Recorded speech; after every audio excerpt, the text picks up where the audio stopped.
We began our journey into the human brain here on the campus of Dartmouth College in New Hampshire. I'd come to meet one of the world's leading brain scientists, Mike Gazzaniga, and a man he's worked with for over a decade. A man with two brains. You've been working a long time with Dr. Gazzaniga? 14 or 15 years. Just it doesn't seem like that long, does it? The collaboration began when Joe had surgery. And you had this procedure to correct an epileptic problem, Yes. is that right? Trying to stop the seizures. I was having seizures like every day or so, or sometimes 2 or 3 a day. To control Joe's epileptic seizures, a surgeon severed the connection between the two halves of his brain. Cutting the corpus callosum like this prevented the spread of the electric storms that caused his seizures.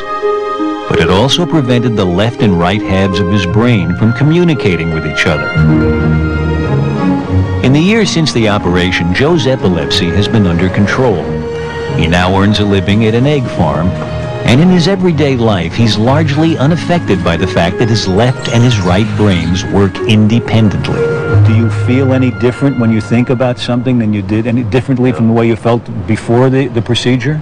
It's just got a backup brain, that's all. That's something everybody could use, right?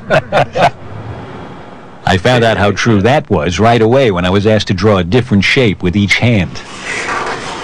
In a brain like mine, roughly speaking normal, at least all in one piece, the left half of my brain controls the right side of my body, while the right brain controls the left side. Oh, no. But because the two halves are connected, Nothing wrong with that. getting each hand to work independently isn't easy.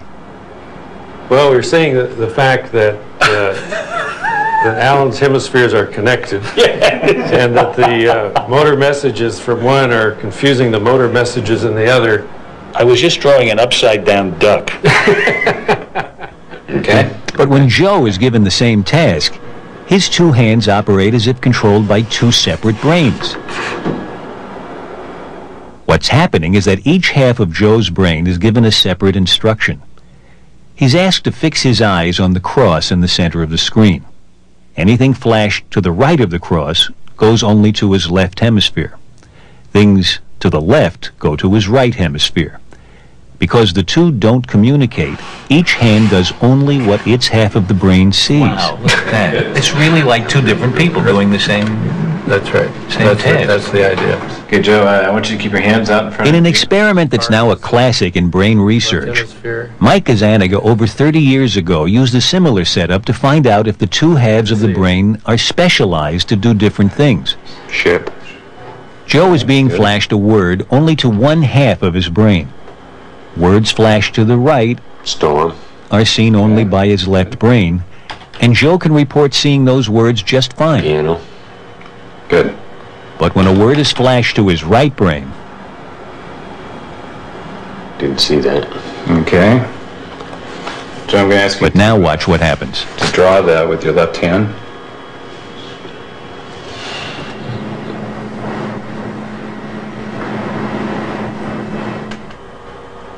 I'm gonna be lost. Why don't you try drawing another picture of it over here if that will help you.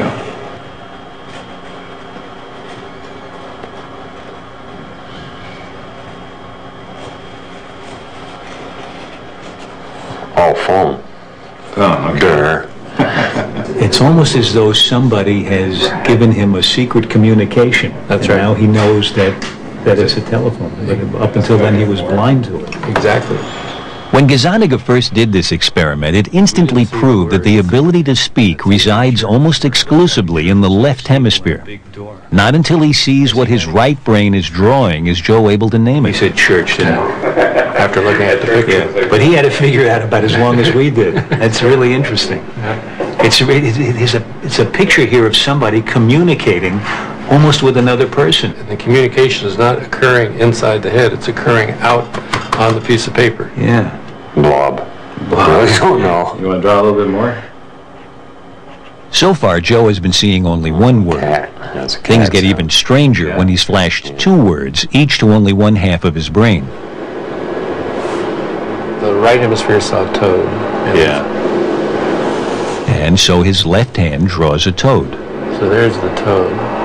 Oh, it's a toad. And this time I was able to guess what was coming. Will we'll put a little three-legged stool in there later, or what? Joe's speaking left brain saw a stool. Saying the word lets the hand that's controlled by his right brain in on the secret. That's great. That's really interesting. And if he had seen that with the corpus callosum intact, he would have drawn a toadstool. Right. Not a toad and a stool. Right, exactly the point. I've been doing this for 35 years. Yeah?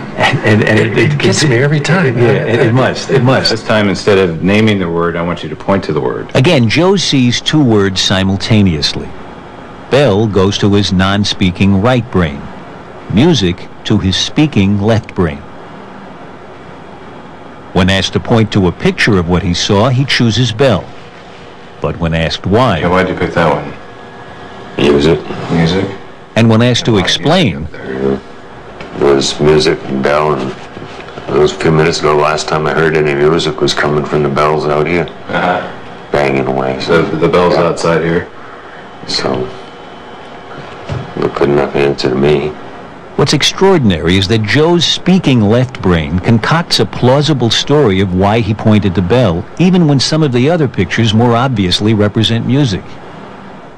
Gazzaniga believes this determination to find cause and effect, this desire to explain, is the left hemisphere's most marvelous property.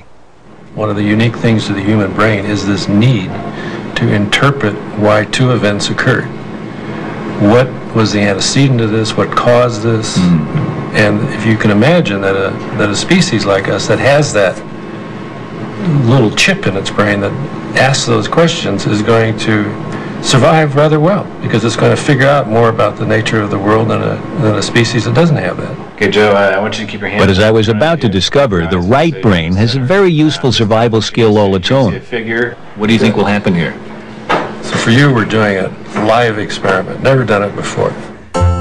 The experiment involves the 16th century Italian painter Arcimboldo, who made faces out of fruit, flowers, meat, even books.